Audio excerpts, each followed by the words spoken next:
была, ну как интересно, да, Да, цинично продолжаю. использовал, но тем не менее Украина накануне Рамадана предложила России провести передачу 125 ее военнопленных мусульман. В России отказались их забрать.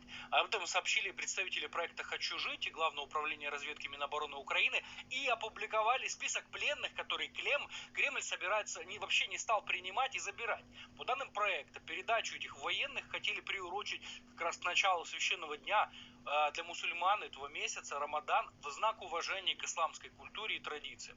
Российский правозащитник Николай Полозов заявил, что отказ России забрать этих солдат может быть связан с тем, что их судьба попросту не интересует Кремль. Короткая цитата, после нее вернемся к обсуждению.